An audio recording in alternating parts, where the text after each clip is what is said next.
और फिर से स्वागत है आप लोगों का हमारे अपने फ्री स्टडी चैनल पर।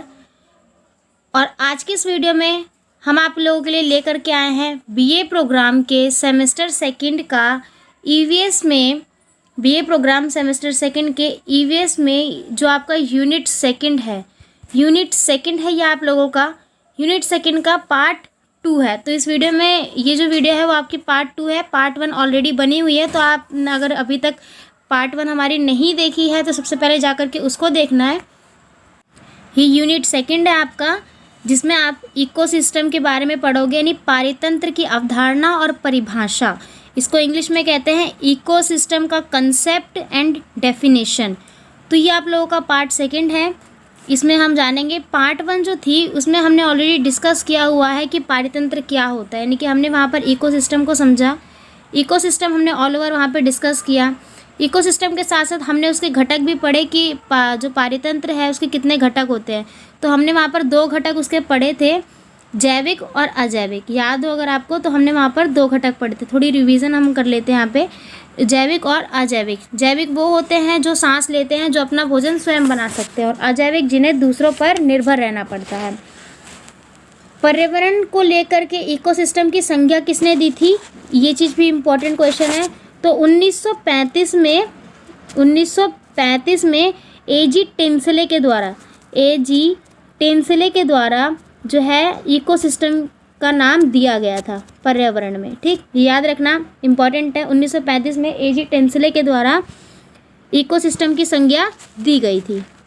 फिर उसके बाद हमने जो है डिटेल में जैविक और अजैविक को भी पढ़ा था। जैविक कौन कौन से होते हैं। जैविक में हमने देखा था कि जो प्रोड्यूसर उन्हें उत्पादक, जैविक को हमने 3 भागों में बांटा था, उत्पादक, उपभोक्ता और अपघटन।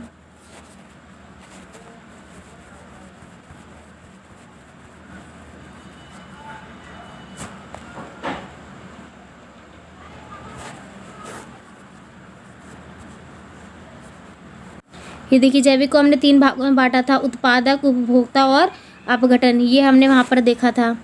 साथ ही साथ अजैविक को भी हमने आराम से डिस्कस किया था, पूरी डिटेल में बिल्कुल जाना था। अगर आपने वीडियो नहीं देखी है तो जाकर के सबसे पहले उसको देखें, ताकि चीज़ों को आप और अच्छे तरीके से समझ सकें।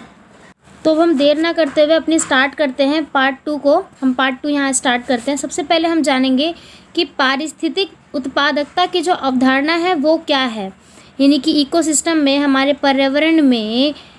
पर्यावरणविदों की पारिस्थितिक उत्पादकता को लेकर के क्या अवधारणा है, क्या आइडियोलॉजी चलती है। तो देखो, कई सारे मत है इसको लेकर के। एक आप लोगों के सामने 2 डेफिनेशन लिखी गई है, ध्यान दीजिएगा। क्या है इसमें, किसी क्षेत्र में प्राथमिक उत्पादक द्वारा प्रति समय इकाई में सकल संचित ऊर्जा की वृद्धि दर को पारिस्थितिक उत्पादक कहते हैं। देखिए, दूसरी लैंग्वेज में, पहले पोषण स्तर में पेड़ पौधों द्वारा एकत्रित ऊर्जा व जैविक पदार्थों की सकल मात्रा को उत्पादकता कहते हैं, या फिर पारिस्थितिक उत्पादक कहते हैं। यानी कि जो आपका फर्स्ट प्रोडक्शन होता है, जैसे पेड़ है ना, आपको बताया था पेड़ क्या है। पेड़ आपका जो है प्रोड्यूसर होता है, प्राथमिक उत्पादक होता है। अब पेड़ के द्वारा कितनी ऊर्जा उसके अंदर संचित की जा रही है ना, उसी का सकल वृद्धि दर, उसी के इंक्रीजिंग रेट को हम पारिस्थितिक उत्पादक कहते हैं। यानी कि पेड़ के अंदर कितनी ऊर्जा जो है संचित रहती है, इसी को हम पारिस्थितिक उत्पादक कहते हैं। अब हम पढ़ेंगे कि उत्पादकता को प्रभावित और निर्धारित करने वाले कारक कौन कौन से, प्रभावित और निर्धारित कौन करते हैं। तो सिर्फ 2 कारक है, 2 कारण माने जाते हैं। सौर ऊर्जा की मात्रा को सुपोषित द्वारा किया जाता है। ठीक, ये थोड़ा मिसप्रिंट है, ये संसद नहीं आएगा। सौर ऊर्जा की मात्रा सुपोषित की जाती है, और सौर ऊर्जा को आहार ऊर्जा में परिवर्तित करने की क्षमता भी होती है उत्पादक में। सौर ऊर्जा को आहार ऊर्जा में परिवर्तित, पेड़ है, पेड़ अब खाना किसकी मदद से बनाता है, सनलाइट उस पर पड़ती है, और फिर उसके बाद वो जल से जो है अपने ऊर्जा लेता है। तो क्या करता है, वो सौर ऊर्जा को आहार ऊर्जा में परिवर्तित करता है। पेड़ इसका सबसे बड़ा एग्जाम्पल है ना। तो ये चीज़ है।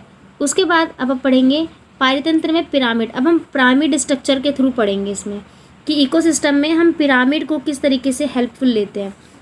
तो देखो, खाद्य श्रृंखला यानी कि फूड चेन, खाद्य श्रृंखला के विभिन्न ऊर्जा स्तरों में, खाद्य श्रृंखला के विभिन्न ऊर्जा स्तरों में जीवों के संबंध को दर्शाने वाले आलोक को ही पारतंत्र पिरामिड कहते हैं। पारतंत्र पिरामिड, जिसमें आपके जैसे ये पिरामिड है, उस पिरामिड के अंदर बताया जाएगा कि जो फर्स्ट प्रोड्यूसर है या फिर कंज्यूमर है, वो कितना परसेंट अपने ऊर्जा जो है संचित कर रहे हैं।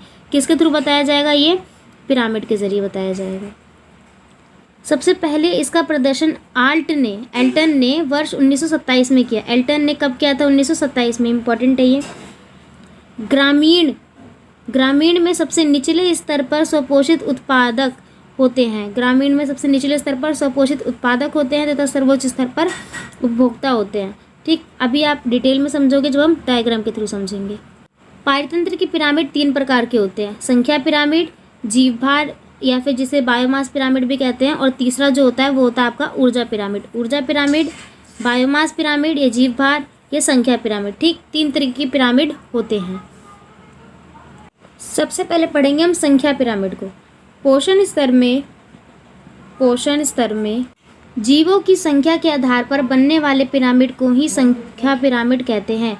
पोषण स्तर में जीवों के स्तर पर बनाने वाले पिरामिड को ही संख्या पिरामिड कहते हैं।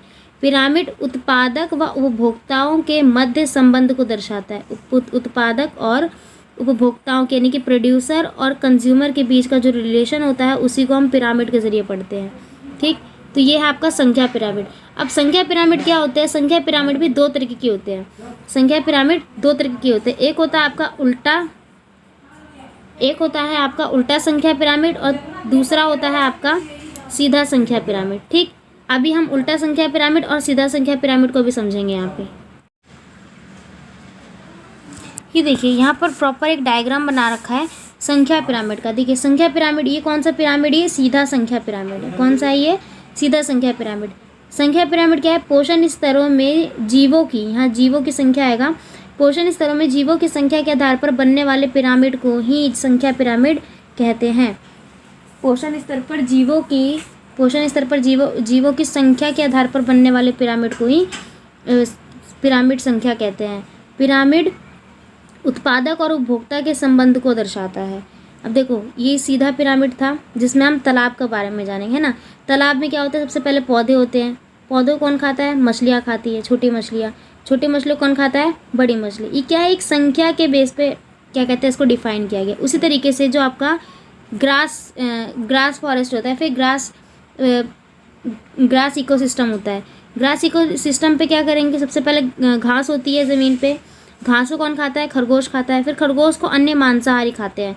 खरगोश को हो सकता है हिरन, खरगोश को हो सकता है कोई भेड़िया भी खा ले, है ना। और भेड़िया को फिर शेर खा सकता है। वो सब क्या है? मांसाहारी, यानी मांसाहारी कैटेगरी में आ जाते हैं वो सारे के सारे। तो क्या है ये इनको एक संख्या के बेस पर, उनकी जनसंख्या के बेस पर उनको बांटा गया है पिरामिड में। ये तो था आपका सीधा संख्या पिरामिड। ठीक, उल्टा संख्या पिरामिड क्या है? इसी का ये उल्टा फॉर्म हो जाता है। ये आपका क्या कहते हैं पिरामिड बन जाता है। मैं आपको डायग्राम के थ्रू समझा देती हूँ। यहाँ पे आपके कुछ परजीवी आ गए, है ना। यहाँ पे आपके कुछ परजीवी आ गए। सबसे पहले आपका परजीवी आ जाता है जो अपने भोजन के लिए दूसरों पर डिपेंड होते हैं। फिर उसके बाद आपके शाकाहारी आ गए और फिर ये वृक्ष आ गए। यानी कि ये इसी का उल्टा फॉर्म हो जाता है। जो आपका उल्टा संख्या पिरामिड है उसी का उल्टा फॉर्म हो जाता है। तो ये थे 2 पिरामिड, एक था सीधा संख्या पिरामिड और दूसरा उल्टा संख्या पिरामिड। आई होप ये क्लियर हो गया होगा। अब हम पढ़ेंगे इसका अगला पार्ट, कौन सा? जीवभार या बायोमास पिरामिड। कौन सा? जीवभार या बायोमास पिरामिड। पहला पिरामिड हमने पढ़ा, पिरामिड के 3 प्रकार थे। पहला पढ़ा हमने कि संख्या पिरामिड। अब दूसरा हम पढ़ेंगे बायोमास या जीव पिरामिड। अभी होते क्या है ये देखते हैं अब हम। खाद्य श्रृंखला में सभी पोषक तत्व, यहाँ पे थोड़ी मिसप्रिंट हो गई है। यहाँ पे पोषक तत्व आएगा, पोषण, है ना। पोषण स्तरों, यहाँ पर सभी खाद्य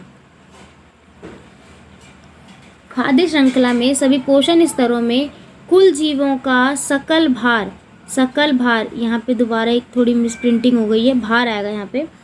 कुल जीवों का सकल भार कुल जीवों का सकल भार बायोमास पिरामिड द्वारा दिखाया जाता है। एक बार और मैं ये लाइन बता देती हूँ, आप नोट कर लेना। हालांकि खाद्य श्रृंखला में सभी पोषण स्तरों में कुल जीवों का सकल भार बायोमास पिरामिड द्वारा बनाया जाता है। यानी खाद्य श्रृंखला में जितने भी पोषण स्तरों में जीव होते हैं, उनका जो बायोमास होता है, यानी उनका जो वेट होता है, वो कौन बताता है? जीव भार या बायोमास पिरामिड, इनके द्वारा बताया जाता है। इस पिरामिड का आधार जीवों का सफल भार है। भार नापना है उसका। बायोमास में जीवों के सूक्ष्म भार को सम्मिलित किया गया है। स्थल पिरामिड जैसे आपका स्थल पिरामिड हो गया, तो स्थल पिरामिड क्या बनाता है? सीधा बायोमास पिरामिड बनाएगा। और तालाब हो गया, वो तालाब क्या बनाएगा? उल्टा बायोमास पिरामिड बनाएगा, है ना। यहाँ पे हमने देखा थल पिरामिड और स्थल पिरामिड को। ये देखिए थल वाले को, तो ये क्या है? ये हमारा सीधा पिरामिड बनाएगा। जो हमारा थल पिरामिड है, ये हमारा सीधा पिरामिड बनाएगा। इसके अंदर क्या है? घास है। घास का बायोमास पहले जज होगा, फिर खरगोश और फिर जितने भी मांसाहारी है, यानी इनके आधार पर इसका वेटेज जो है जज होगा। यहीं तालाब पिरामिड वाले में सबसे पहले पौधों को कौन खाएगी? मछलियाँ को कौन? बड़ी मछलियाँ। तो ये इस तरीके से ये दोनों पिरामिड होते हैं, जो बायोमास और भार के हिसाब से उनको पिरामिड के रूप में दर्शाया जाता है। आई होप ये क्लियर हो गया होगा ना। अब हम पढ़ेंगे इसके थर्ड पार्ट, ऊर्जा पिरामिड के बारे में। एनर्जी पिरामिड, है ना। ये ऊर्जा का मतलब क्या होता है? सबसे सिंपल, एक स्तर से दूसरे स्तर में ऊर्जा का स्थानांतरण ही ऊर्जा पिरामिड द्वारा दर्शाया जाता है। एक स्तर से दूसरे स्तर पर ऊर्जा का स्थानांतरण होना ही ऊर्जा पिरामिड दर्शाया जाता है। यह पिरामिड हमेशा सीधा होता है। सर्वाधिक ऊर्जा उत्पादकों के पास मिलती है। कैसे? अभी ये पता चलेगा जब हम डायग्राम के थ्रू बताएंगे। सबसे ज़्यादा ऊर्जा किसको मिलती है? उत्पादकों को।